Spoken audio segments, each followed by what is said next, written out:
Hello students, कैसे हैं आप लोग। आपका बहुत बहुत स्वागत करता हूँ मेरी क्लास, अपनी क्लास, आपकी क्लास, मेरी क्लास, मतलब सबकी एक ही क्लास रहेगी और मैं भी मैथ्स की क्लास और क्लास 9।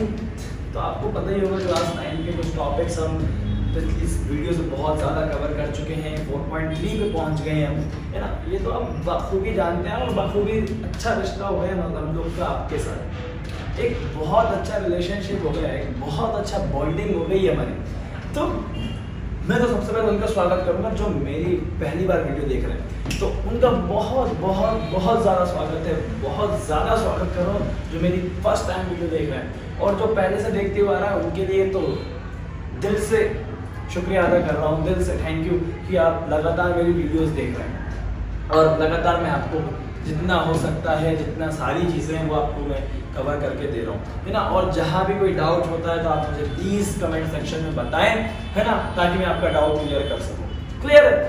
तो स्टार्ट करते हैं। स्टार्ट करने से पहले आपको एक चीज़ और बताना चाहता हूँ कि हमने 4.3 के क्वेश्चन नंबर 3 तक कर चुके, 3-4 तक कर चुके हैं, ठीक है। अब अगला क्वेश्चन है वो करने जाएंगे। तो सभी लोग तैयार हैं? तो करें, चलिए लेट्स गो। तो क्वेश्चन नंबर हमको करना है भाई 4th वाला। क्लियर है? तो बहुत सारे मेरे पास भाई कमेंट में आए थे, सर क्वेश्चन 4 समझ में नहीं आ रहा, फिजिक्स वाला पार्ट आ रहा है, हमारा सर के ऊपर से जा रहा है, हम तो सर नहीं पढ़ रहे, मैथ्स नहीं पढ़ रहे। इतनी खतरनाक हो गई, फिजिक्स आ गई सर मैथ्स के अंदर, हम फिजिक्स से पीछा छुड़ा रहे हैं तो मैथ्स पर फिजिक्स आ गई। तो बच्चों घबराना नहीं है, डरना नहीं है ना। किसका है ये इंतजार? सॉल्यूशन तो है यार ना, तो सॉल्यूशन तो है। खैर मैं हूं ना आपके साथ, तो इंतजार खत्म करो, सॉल्यूशन तो है हमारे पास, तो करते हैं इसको। चलो तो स्टूडेंट्स तैयार हैं आप लोग? तो क्वेश्चन 6 करने वाले थे, तो आई एम सो सॉरी वो क्वेश्चन 4 निकल गया था मुझसे। क्वेश्चन 6 करेंगे, क्वेश्चन 4-5 तक तो हम कर ही दिए थे भाई, अब क्वेश्चन 6 करेंगे भाई। क्वेश्चन 6 के लिए बहुत ज्यादा मेरे पास कमेंट आए थे, सर हमको बिल्कुल भी नहीं बन रहा है, सर इतना टफ लग रहा है, सर फिजिक्स उसमें इसके अंदर फिजिक्स आ गई है, सर मैथ्स पढ़े फिजिक्स पढ़े। अरे भाई बच्चों डरने का नहीं, खाली टेंशन देने का, डरना नहीं है। डरेंगे तो मौत हो जाएगी। अरे इंसान सांप काट लेता है, डर जाता है तो मौत होती है, और उसको पता ना चले ना क्या सांप ने काटा है, बिंदास घूम रहा यूं करके ऐसे घूमेंगे। हाँ, जब पता ही नहीं है तो डर सबसे बड़ी चीज होती है। तो मैथ्स से अक्सर लोग डरते हैं, इसलिए मैथ्स उनको पी जाती है, खा जाती है मैं। और मैथ्स से डरे नहीं ना तो ऐसे होते हैं कि चुटकियों में करते हैं, जब सर भी सॉल्यूशन करके देते हैं, मैं तो सॉल्यूशन है ना, इसलिए मैं कहता हूँ किसका है ये इंतजार, सॉल्यूशन तो है यार। और मैं हूं आपके साथ, क्लियर। मैं जब तक हूं आपके साथ तो आपको डरने का नहीं है, खाली टेंशन लेने का भी नहीं है, खाली टेंशन देने का। समझ में आ रही है ना बात? तो करें हम क्वेश्चन, चल करते हैं क्वेश्चन भाई। ठीक है सर, बहुत ज्यादा बातें हो गई अब है ना, क्वेश्चन सॉल्यूशन भी करा दी। तो चलिए भाई क्वेश्चन सॉल्व करने से पहले थोड़ा सा कॉन्सेप्ट है वो समझ लेते हैं, बिकॉज कॉन्सेप्ट इज पावर। सो समझ ले बात को, चलो मान लेते भाई। इसमें एक फिजिक्स वाला पार्ट है ना। आपको फिजिक्स से थोड़ा डर लग रहा है, स्टार्ट हो रही है फिजिक्स, हालांकि 6-7 में फिजिक्स आती है, लेकिन आपको इतना डीपली नहीं पढ़ा, क्योंकि मैं आपको नहीं पढ़ा रहा ना। मैं आपको पढ़ाता होगा तो आपको सारी चीजें क्रिस्टल क्लियर होती, सारी चीजें, ठीक है ना। तो थोड़ा फिजिक्स समझ लें। चलो बच्चों सीरियस हो जाए, थोड़ा पढ़ाई में बहुत ज्यादा मजे हो गए। तो भाई देखो फिजिक्स में एक क्या होता है, बॉडी, यहाँ लिखा हुआ है क्वेश्चन से समझते।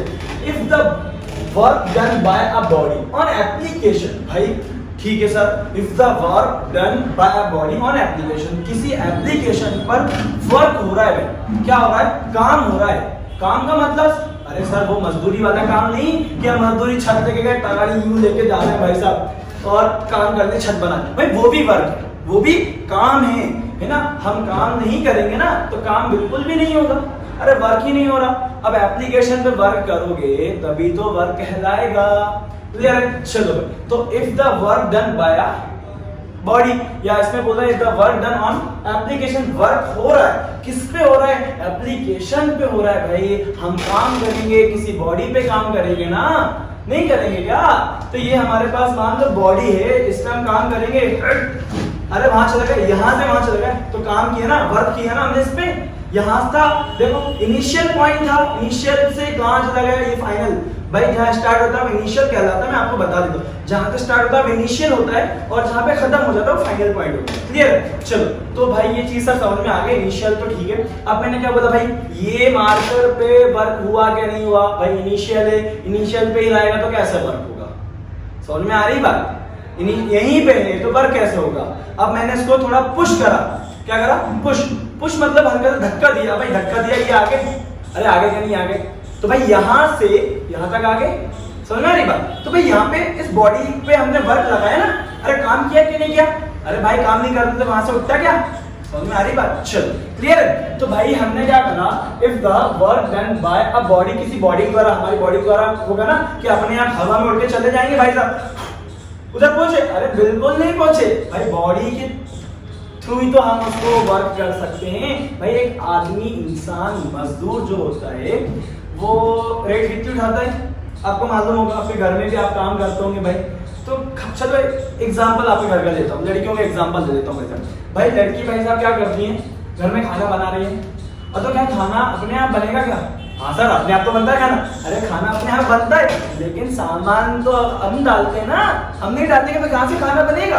अरे हम काटेंगे नहीं मिर्ची, अरे हम काटेंगे नहीं आलू, अरे हम काटेंगे नहीं टमाटर वगैरह, तो खाना कैसे बनेगा? वो अलग प्रोसेस है भाई। चूल्हे पे रख दिया, गैस पे रख दिया, खाना ये बन रहा है, और सर आज तो खुशबू बहुत अच्छी आ रही है, आज तो बिल्कुल मटर पनीर खाएंगे, है ना? तो लेकिन पहले हमको वर्क करना पड़ेगा उसमें, है ना? काम करना पड़ेगा, तभी वो प्रोसेस आगे बढ़ती है। हम वर्क नहीं करेंगे तो प्रोसेस आगे नहीं बढ़ेगी। तो सेम चीज है यहाँ पे, हम एप्लीकेशन पे, कोई एप्लीकेशन हमारे पास, उस पर हम क्या कर रहे हैं भाई? वर्क कर रहे हैं। क्या करेंगे वर्क? और किसके द्वारा वर्क होगा? एक बॉडी के द्वारा। ये चीज क्लियर है भाई? एक बॉडी के द्वारा एप्लीकेशन पे क्या होगा? वर्क होगा। जैसे ये मेरी एप्लीकेशन हो गई और मैं बॉडी हो गया। अब मैं क्या कर रहा हूँ, जो मेरी बॉडी है वो इस एप्लीकेशन पर वर्क करेगी। अब कैसे वर्क करेगी? पुश कर दे, पुश कर दिया, ये पुश कर दे, या तो पुल कर दे। दो चीज होंगी, या तो पुश करना है या तो पुल करना है, मतलब खींचना है। तो पुश और पुल, हम जिस चीज से पुश करते हैं या पुल करते हैं वो कहलाता है फोर्स। क्लियर है? फोर्स कहलाता है हमारा भाई। हम फोर्स का मतलब भाई पुश कर रहे हैं और पुल कर रहे हैं, it is called force. Force clear है? चलो भाई, अब भाई जैसे मैं यहाँ खड़ा हूँ, ये खड़ा कर दिया, कोई भाई साहब मेरे पीछे खड़े, अब मैं यहाँ से हिल ही नहीं रहा हूँ, वो कह रहा भाई हट तो जाओ यार, हटो। अब मैं हिल ही नहीं रहा हूँ, तो वो क्या करेगा? पीछे से यूं आएगा, ऐसा धक्का दे देगा, पुश कर दिया। तो भाई मेरी इनिशियल पॉइंट ये थी, तो मैं मान लो यहाँ आ गया, तो भाई वहां से यहाँ तक आया। उस बॉडी ने क्या किया? वर्क किया। क्या वर्क किया? भाई पुश करके वर्क किया। क्या किया है? पुश कर दिया। तो मेरे यहाँ पे खड़ा था ना, तो मैं यहाँ आ गया। अरे तो मैं एप्लीकेशन हो गया और वो भाई साहब कौन हो गए? बॉडी हो गई। तो उन बॉडी ने वर्क किया, किसके थ्रू? पुश करके इन्होंने मुझे आगे पहुंचा दिया। समझ में आ रही? तो यहाँ पे दो चीज हो गई, तो वर्क तो हो गया, किसके द्वारा हुआ? एक बॉडी के द्वारा हुआ। क्लियर है? तो वही चीज यहाँ पे लिखी है, work done by body on application of a constant force. आ गई ना बात फोर्स की? ये कांस्टेंट फोर्स, कांस्टेंट का मतलब किसी भी यूनिट से वो फोर्स लगा सकते हैं। भाई अब हमको नहीं पता ना मेरा कितना किलो वेट था, तो उसको मालूम है यार मैं तो सर को धक्का दे दूंगा, है ना? कोई बहुत हट्टा पुट्टा एक कुंटल का भरा लो ऐसे, तो ऐसा खड़ा हो, अब उसको धक्का देना, हिल ही नहीं रहा, अरे भाई तो आगे जा ही नहीं पा रहा। क्यों? क्योंकि हमारे पास उतना फोर्स हम नहीं लगा पा रहे हैं उसको, क्योंकि उसका जो वेट है बहुत ज्यादा है ना? तो एक कांस्टेंट फोर्स होना चाहिए। हम उसी इंसान को धक्का दे सकते हैं जिसको हमको लगता है यार इसको हम धक्का दे सकते हैं, पुश कर सकते हैं या पुल कर सकते हैं। समझ में आ रही बात? क्लियर? तो भाई कांस्टेंट फोर्स लगेगा, कांस्टेंट मतलब किसी भी नंबर में हम दे सकते हैं। इज डायरेक्टली प्रोपोर्शनल है। ये तो आपको बिल्कुल भी नहीं पता होगा। अरे पता होगा, पता है ना, लेकिन मैं तो मजाक कर रहा हूँ आपसे, है ना? क्योंकि मुझे मालूम है आपको सारी चीजें पता है ना? आप लोग पढ़ने वाले बच्चे हैं, और जो नहीं पढ़ रहा है ना वो देख ले भाई, ठीक है ना? जो नहीं पढ़ रहा है वो देख, और जिसको पता है वो भी देख ले भाई, वो भी सुन ले भाई, सारी चीजें। क्योंकि डायरेक्टली प्रोपोर्शनल आप कह रहे थे सर मुझे तो बिल्कुल भी नहीं पता डायरेक्टली प्रोपोर्शनल क्या होता है, मैं तो पहली बार सुन रहा हूँ प्रोपोर्शनल। डायरेक्टली मतलब सीधा कर दो भाई, लेकिन इसमें सीधा नहीं होता भाई, ये डायरेक्टली प्रोपोर्शनल थोड़ा अलग होता है। तो मैं समझाता हूँ, आपको एक बहुत छोटा सा एग्जांपल दे देता हूँ। एक भाई साहब, ये भाई साहब, एक भाई साहब हैं जिनका नाम है ना अर्जुन है। क्या है? अर्जुन है। ठीक है ना। और एक भाई साहब हो रहे हैं, एक भाई साहब हो रहे हैं, लो एक भाई साहब और बना दिया मैंने। अरे बना दिया कि नहीं बना दिया। अब देखो भाई दोनों में क्या कहानी चल रही है। भाई अर्जुन भाई साहब, कभी नामकरण करते हैं, ये अर्जुन हो गए तो ये करण हो गए, ठीक है ना। तो भाई अर्जुन भाई साहब और करण भाई साहब में क्या अंतर है, सुनना मेरे भाई लोग, है ना, मेरे बच्चे लोग सुन लेना, बहुत ध्यान से सुनना। हाँ कहीं स्किप मत करना वीडियो, अब वीडियो स्किप कर देंगे ना, मैं नहीं जानता भाई, कॉन्सेप्ट उड़ जाएगा एरोप्लेन की तरह, फिर पकड़ के लाओगे ना तो पकड़ नहीं पाओगे। हाँ पकड़ नहीं पाओगे, तो पकड़ने के लिए हमको करण अर्जुन आएंगे, मेरे बेटे दो आएंगे, करण अर्जुन आएंगे, लेकिन दोनों में अलग अलग डिफरेंट हो गया भाई। दूर गए अपना कमाने गए, लेकिन ये भाई साहब मोटे होके आ गए, ये भाई साहब पतले होके आ गए, है ना। तो यही बात मैं आपको बताना चाह रहा हूँ कि डायरेक्ट प्रोपोर्शन का मतलब, तो इसे समझते भाई, दोनों की मदर सेम है, दोनों की मदर सेम है, दोनों खाना खा रहे हैं, तो भाई खाना वही खा रहा है, लेकिन ये ग्रोथ कर रहा है, ये मोटा हो रहा है और ये दुबला होता जा रहा है, ये मोटा हो रहा है और ये दुबला होता जा रहा है। तो भाई ये तो अपोजिट हो गया सर, एक भाई साहब बहुत अच्छा पढ़ते हैं, एक भाई साहब बिल्कुल डफर है। अरे ये तो अपोजिट घर में चलता है ना, बड़ा लड़का बहुत अच्छा पढ़ता है, इंजीनियर है, छोटा लड़का कुछ नहीं, इधर उधर घूमता रहता है, अपोजिट हो गया, है ना। तो अपोजिट हो गया तो मतलब डायरेक्टली प्रोपोर्शनल नहीं कहलाएगा। डायरेक्टली प्रोपोर्शनल का मतलब ये है कि एक भाई साहब बढ़ रहे हैं तो दूसरे भाई साहब भी बढ़े, क्योंकि वो दोनों एक दूसरे पर डिपेंड होते हैं। भाई मैं बढ़ूंगा तो मेरा भाई भी बढ़ जाएगा, ठीक है ना, ये एक दूसरे डिपेंड। जैसे मान लो टेम्परेचर होता है, भाई टेम्परेचर इंक्रीज हो रहा है तो दूसरी साइड का भी टेम्परेचर क्या होगा, इंक्रीज होगा। एक साइड टेम्परेचर डिक्रीज हो रहा है, दूसरे वाला भी टेम्परेचर क्या होगा, डिक्रीज होगा। मतलब ये भाई साहब बढ़ेंगे तो ये भाई साहब भी बढ़ेंगे, ये भाई साहब घटेंगे, ये भाई साहब भी घटेंगे, और बीच में साइन आता है डायरेक्टली प्रोपोर्शनल का। डायरेक्टली प्रोपोर्शनल का मतलब ये भाई साहब इन भाई साहब के ऊपर डिपेंड है, या ये भाई साहब इन भाई साहब के ऊपर डिपेंड है। ये बढ़ेंगे तो ये भी बढ़ेंगे, ये घटेंगे तो ये भी घटेंगे। समझ में आ रही बात। तो हम डायरेक्टली प्रोपोर्शनल का साइन बता दो सर क्या होता है, ये होता है। ये थोड़ा इस तरीके से होता है, अजीबो गरीब होता है, लेकिन अब अजीबो क्या करें भाई, दुनिया ने, मैथ्स वालों ने, फिजिक्स वालों ने बना के रखा है तो हमको पढ़ना पड़ेगा, जब पढ़ना पड़ेगा तो करना भी पड़ेगा।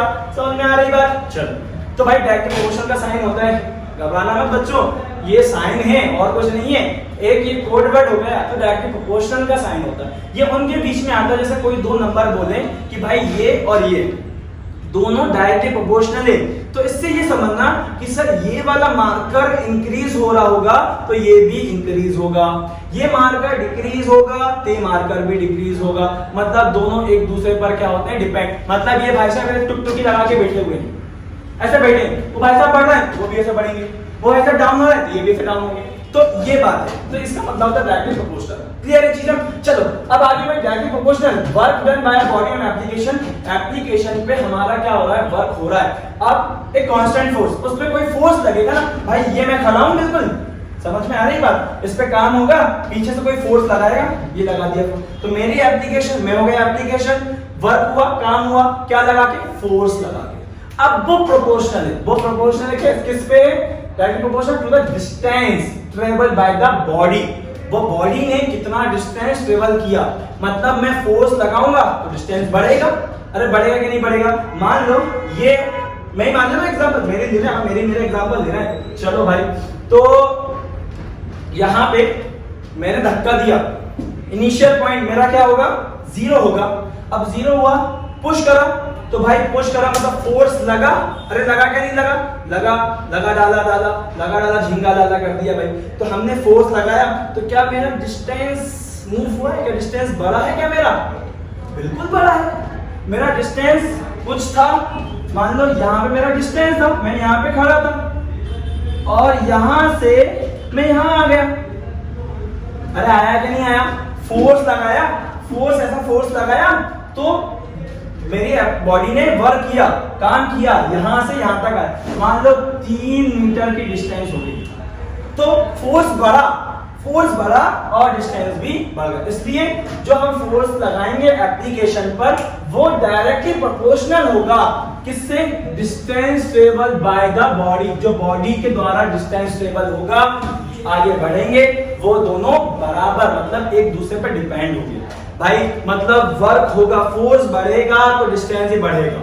समझ में आ रही है, क्रिस्टल क्लियर होना चाहिए। चलो वही मैंने बोला, किसका है इंतजार, सॉल्यूशन तो है मेरा यार, तो सॉल्यूशन तो मेरा यार है, लेकिन कैसे करेंगे भाई ये हम बता देते हैं आपको। चलो यहाँ पे कोई क्लियर है, कोई डाउट नहीं है, वेरी गुड। तो बॉडी अब इन्होंने लिखा है एक्सप्रेस करो, this is in the form of equation.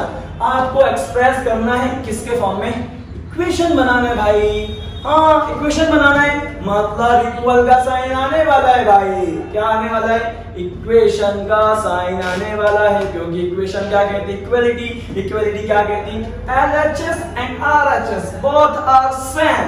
Clear, तो चलो इक्वेशन बना देंगे, इतना मालूम इक्वेशन मतलब इक्वल का साइन आने वाला है इन टू वेरिएबल। कितने वेरिएबल्स, टू वेरिएबल्स मींस हमारे पास इंग्लिश लेटर के कोई भी दो आप इंग्लिश लेटर ले लेना, चाहे A B C X Y Z जो लेना हो वो ले लेना। समझ में आ रही बात। चलो एंड ड्रॉ दी ग्राफ। भाई साहब ये क्या करे जा रहे हैं, फिजिक्स भी डाल दी ना और ग्राफ भी बोल दिया, कर लेंगे, घबराने का नहीं, टेंशन नहीं लेने का, खाली टेंशन लेने का, क्योंकि आपका सर जो है आपके साथ है, तो आप बस बताइए मैं आपको बताऊंगा। चलो and draw the graph of this same. आपको ये जो दिया ना इसके आपको graph by taking constant force दे दिया है हमको। अरे वाह, तालियां बजनी चाहिए अपने यहाँ पे। फोर्स बता दिया है कि एक फोर्स जो लग रहा है वो कितने यूनिट का लग रहा है भाई साहब, 5 यूनिट का लग रहा है।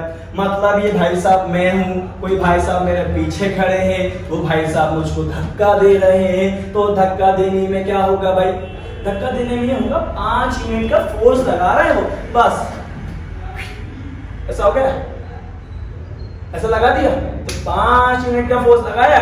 अब बस बात ये आती है कि मैंने कितना डिस्टेंस ट्रेवल किया वो मुझे नहीं पता, और कितना मेरी बॉडी ने वर्क किया ये नहीं पता, लेकिन पहली लाइन से हमको समझ में आ रहा है कि वर्क जो है, ये जो वर्क है मैं यहाँ पे सर्कल लगा देता हूं, ये वर्क है डायरेक्टली प्रोपोर्शनल होगा, डायरेक्टली प्रोपोर्शनल होगा किसके होगा भाई, अरे भाई साहब डिस्टेंस के होगा।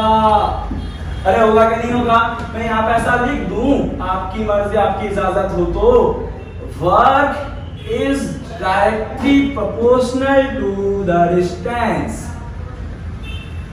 अरे क्लियर है मेरे भाई लोग, मेरे बच्चों लोग, क्लियर है। तो वर्क बढ़ेगा तो डिस्टेंस भी बढ़ेगा, वर्क कम होगा तो डिस्टेंस भी कम होगा, ठीक है ना, ये चीजें समझ में आ रही बात। वर्क बढ़ेगा तो डिस्टेंस भी बढ़ेगा, और वर्क कम हुआ तो डिस्टेंस भी कम होगा।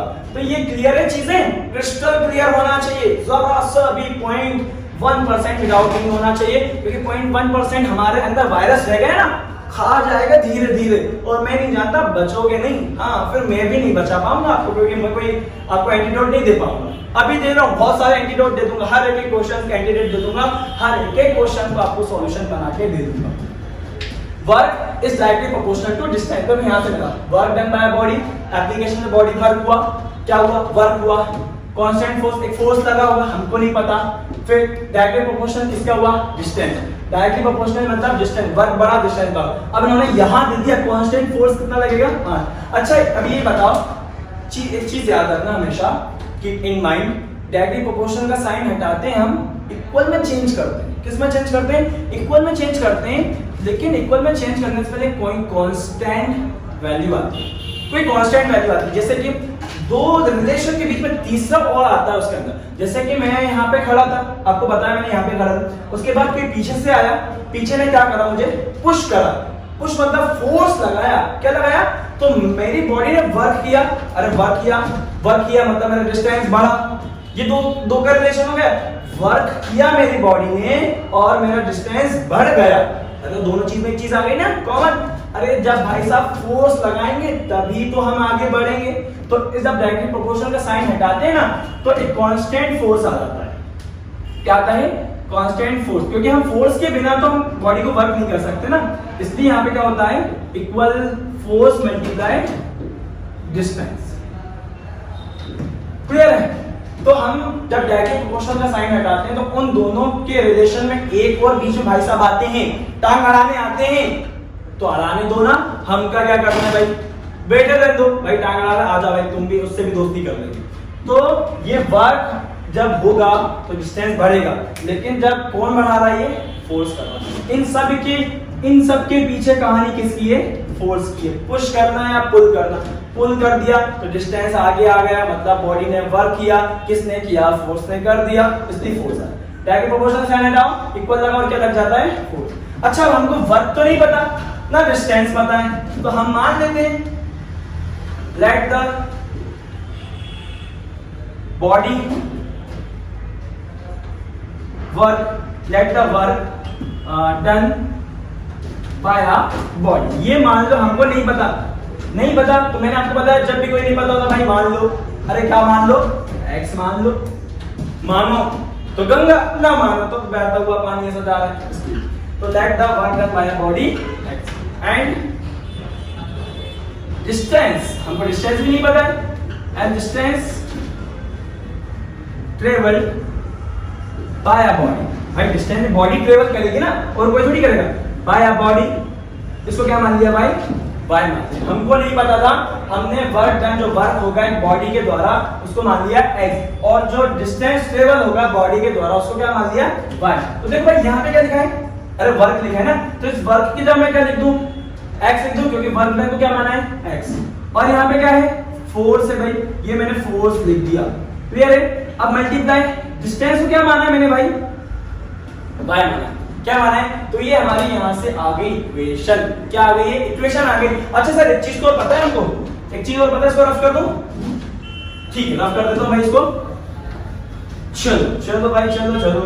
अब देखो यहाँ पे फोर्स है, यहाँ पे देखो लिखा हुआ है ना, ड्रॉ द ग्राफ के पास लिखा है act of the same bye taking constant. आपको कांस्टेंट फोर्स लेना है, 5 मिनट का क्वेश्चन में गिवन है, फोर्स गिवन है, कितना गिवन है, y गिवन है, क्लियर है, यहां तक क्लियर है, कोई डाउट नहीं। अब आगे चलो भाई, also from the graph the work done, आपको वर्क डन बताना है when the distance travel by the body. पहला आपको डिस्टेंस ट्रेवल करेगी, बॉडी ने डिस्टेंस कवर किया है, कितना, पहला कितना है 2, डिस्टेंस को क्या माना था, y माना था, इस y की जगह पे वैल्यू पुट कर देते हैं, x = 5 मल्टीप्लाई कितना है 2, तो वर्क डन कितना हुआ, अरे कितना हुआ भाई 10 हो गया। एक और देखें सेकंड वाला, बच्चे वाला है भाई, इक्वेशन क्या बनी हमारी, x = 5y, x हमारा क्या है, वर्क है, y हमारा क्या है, डिस्टेंस है, और 5 हमारा क्या है, कांस्टेंट फोर्स है। देखो फोर्स कितना लग रहा है 5, और ये फोर्स कैसे आया भाई, वर्क डायरेक्ट प्रोपोर्शनल होगा डिस्टेंस के, वर्क कब होगा जब हम उस पर फोर्स लगाएंगे, इसलिए फोर्स किसके साथ जाएगा, डिस्टेंस के साथ आएगा। चलो भाई यहाँ पे सेकंड में कितना दिखा है, 0 यूनिट, मतलब when the distance travel by the body, मतलब डिस्टेंस ट्रेवल हुआ बॉडी, पहले 2 यूनिट का था, कितना आंसर आया 10, अब बॉडी कितना दे रही भाई 0, x = 5 मल्टीप्लाई 0, तो 5 0 से क्या होता है 0, आगे x की वैल्यू 0, क्लियर है, क्रिस्टल क्लियर होना चाहिए भाई, जरा भी कोई इतना सा भी डाउट नहीं होना चाहिए। देखो ना आ गया ना आंसर, बोला था ना सॉल्यूशन तो है, तो किस बात का घबराना है, क्यों टेंशन लेने का, खाली टेंशन देने का, समझ में आ रही बात, तो इसको लिख लो, नोट डाउन कर लो, अपनी कॉपी में लिख लो, नोट्स बना लो, और जहां भी कोई डाउट होता है तो आप प्लीज मुझसे पूछ लीजिए, मैं बैठा ही हूँ, मैं खड़ा हूँ आपको बताने के लिए, है ना, तो किसी बात का टेंशन नहीं लेना है, समझ में आ रही बात, तो इसको स्क्रीनशॉट ले लो, सारी चीजें कवर कर लो, फिर भी कोई डाउट आप मुझसे पूछ सकते हैं। और बहुत बहुत थैंक यू।